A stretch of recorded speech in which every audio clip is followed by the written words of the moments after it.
Fine. Put him through. I have a problem. There's a man in my office with a gun who says that he's going to kill me if we don't pay him back $130,000 that one of our lieutenants stole from him. It's 70. Look. How much is this guy Carter worth to you? What do you mean? My money, yes or no? No. Not many men know what their life's worth. I do. 70 grand. That's what they took from me. That's what I was gonna get back. They weren't wearing their seatbelts. Who the hell are you? I'm Porter. He said his name was Porter. Porter? Porter? Yeah, real Cro-Magnon looking. You're not gonna kill me, are you? Well, what's his first name? I don't know. You. No, you don't. Allow me. You look pretty good for a dead guy. You were the only good thing in my life that hadn't been taken from me. I couldn't stay away. You're one hell of a mosquito. To get rid of you, I'll swat you with 130 grand. It's not 100. Hey! Perfect. Yes, it's all right. He's just killing my alligator bags and shooting holes in my suit. Man, that's just mean. That's mean, man. Where have you been? Evening up the odds a little. This February, Hubba, hubba, hubba. get ready. Everything working out? Oh, yeah. To root for the bad guy. You are crazy. That's why I love you. You just signed your own death warrant for $130,000. What is it? The principal or something? Stop it, I'm getting misty. And tell him it's 70, will you?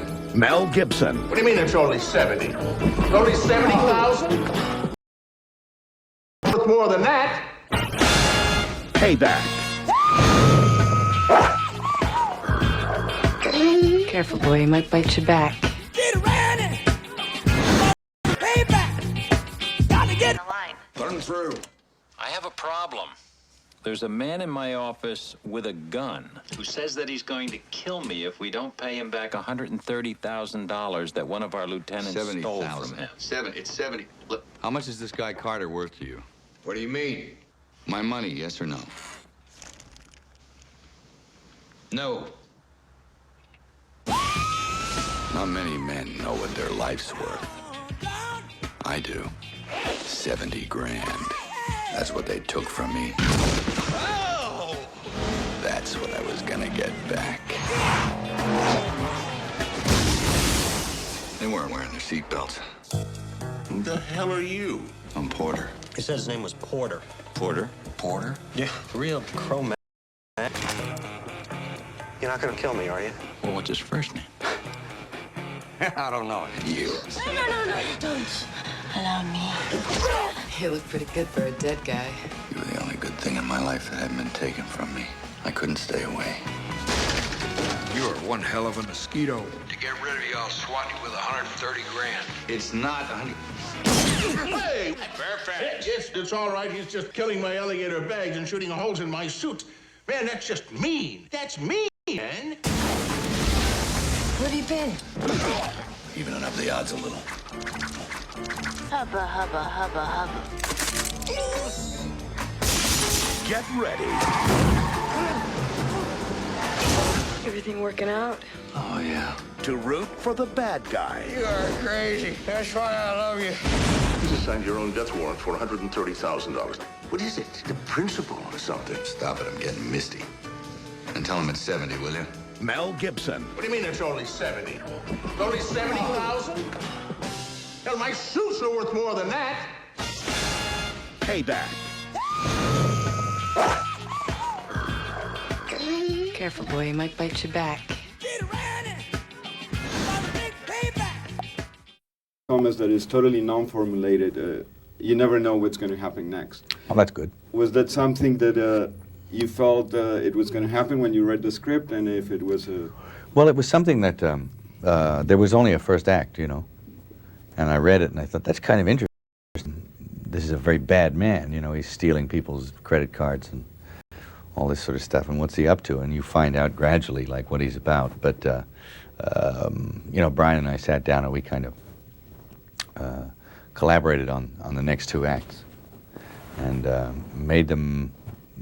We just cut them. We just cut the cloth to our own sort of wants. You know, we tailored it. So, you know, it was interesting to sort of try and go against, you know, conceptions, you know, preconceived ideas, and make the guy unpredictable. And you know, the main villain, who usually, you know, you end up in a sword fight to the death at the end. You know, usually with the villain, the guy, you know, bites the dust about halfway through, and you can't believe it. And you think, well, what happens now?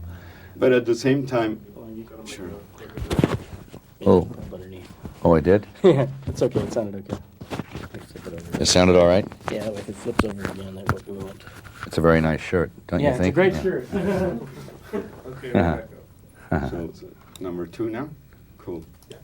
But at the same time, it's a very likable villain. I mean, his dark side comes with so much passion that... Yeah.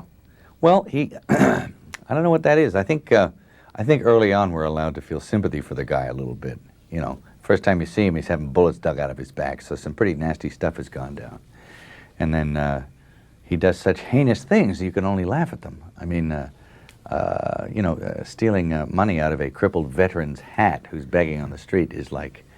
And then when the guy stands up to poke him in the throat and to say, "I cured you," it's like, it's pretty nasty. I mean, that made me laugh, I guess, and other people too. So I guess there's a... Right away you realize that you shouldn't really be trying to take the story too seriously. In a way, there's like a great tribute to film noirs, I think. Oh, yeah. The way it was shot and the way your character develops with interacts with others. Was that something that you did consciously? And oh, absolutely. Yeah. The DP used a bleach bypass process to make the film more contrasty and darker looking, you know, mutes the colors, and it's almost black and white, but it's not. It's definitely in color, but it's very dark, and you know, the blacks are blacker. What was great for me as well, as part of the audience, was like he lives in an imaginary world, right, run by the outfit, and yes. The city is not descriptible. Can you tell us a little about why? And I mean, the mood is perfect like that, because sure. You don't know where he is, and you... No, you don't know where he is. It is a very bad city. It's just a gritty urban place full of very bad people, and even the good people are very bad. And it's just, that's the world you create. And because we're not specific about exactly where he is or when he is even, it's kind of got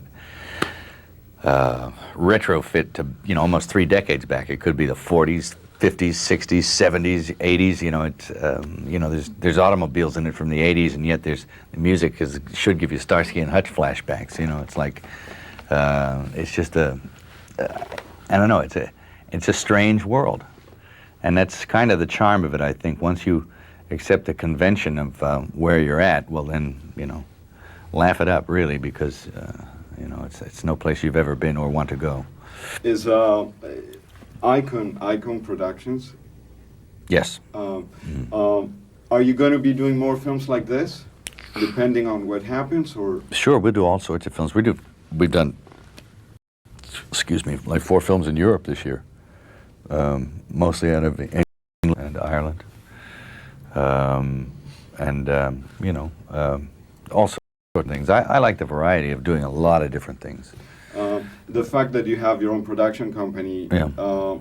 Why is that? Is it because Hollywood doesn't offer everybody what they want, or just need to develop your own stuff, or? Well, you know, there's just more than one way to skin a cat. I think it's not that there's you know, a lack of opportunities here. There's all sorts of production companies here like ours, of people who are into some pretty interesting things. Very talented people. It's a huge creative, you know, huge talent pool here. So it's not, there's no, you know, we're not starving for stuff so that we have to do it ourselves. It's just that we're greedy, and we want to, you know, be responsible from the beginning to the end of the whole process, you know, the conception of a story maybe, and, you know, producing it, and directing it, and finishing it off, and marketing, you know, and just be responsible for it, because, you know, when I'm in love with the film process, and I like that, and I think having a production company is a way to explore some of your wants.